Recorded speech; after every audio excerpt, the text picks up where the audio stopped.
Earlier in the day, jurors toured the still blood-spattered rooms at Marjory Stoneman Douglas High School. That crime scene has been left intact since the massacre 4 years ago. And Local 10's Christina Vasquez was one of only a select number of reporters allowed inside today. And she's joining us live right now from Fort Lauderdale to share what she saw. Christina, I'm sure it was very eerie to be walking down those hallways.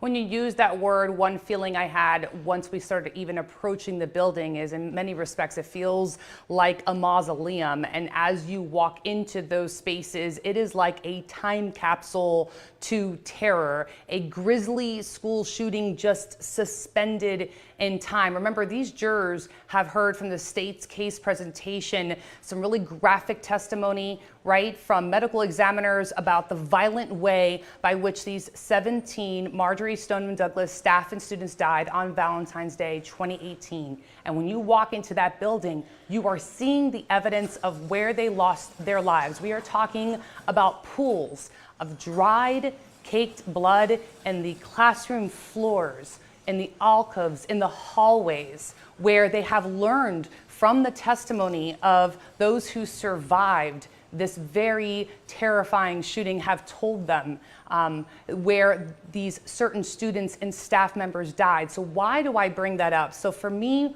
personally, I can't speak for the jurors and their individual possibly reactions as they're walking through a crime scene preserved for more than 4 years. But for me personally, as I go into a certain classroom, you might remember, for instance, we have Dara Haas. She was an English teacher, and I could literally almost hear her testimony in my head as I walk into her classroom, and I remember her talking about debris flying across the classroom and the haze that came as the gunfire rattled the building. Well, in that room, when I talk about suspended in time, there are, in these different classrooms, there's laptops that are still open with the dust that settled from that ceiling on them. There are Valentine's Day cards and deflated balloons and stuffed bears, shards of that swiftness that death descended on this building.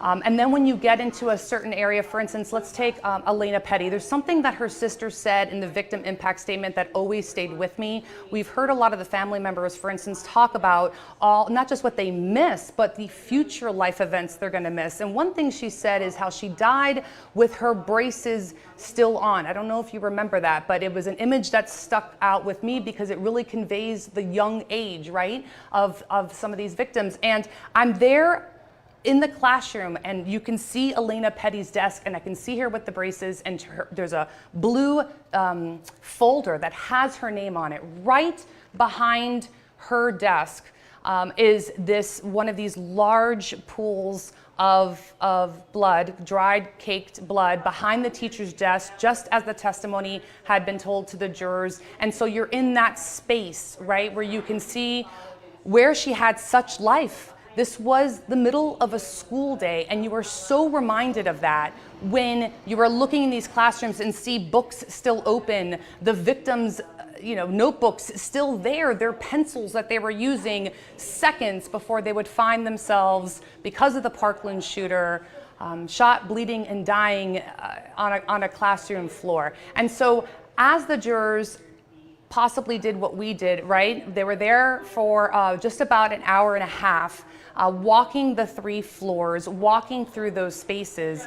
That's just an indication of some of the things that they saw. The 3rd floor was by far, I would say, the most difficult to be in. It's definitely where we saw, for instance, the most that dried, sort of caked blood in the hallways in the alcove. You have to remember 2 of the victims, for instance, Peter Wang and Joaquin Oliver. As we know from the medical examiner's testimony, they had some of the most egregious injuries. Peter Wang shot more than 10 times. I saw his crime scene photo. He was laying in the hallway on the corner, and then now you're standing there in that space, and you can see, you see where they died. You see the exact moment where they took their last breath. You see the blood splatter from their bodies on the walls. It is gruesome, it is grisly, and it is hard. Also on the 3rd floor, there are so many different moments walking through the building that are chilling for different reasons. But for instance, on the 3rd floor, again, it's Valentine's Day. So, scattered here and there are the Valentine's Day teddy bears and deflated balloons, and there's a lot of handmade cards. But on that third floor, for instance, right where you see Joaquin Oliver, where he was shot and killed, there's drag marks on the hallway through his blood, and that from the crime scene photos, you know, that's where he was pulled into the hallway.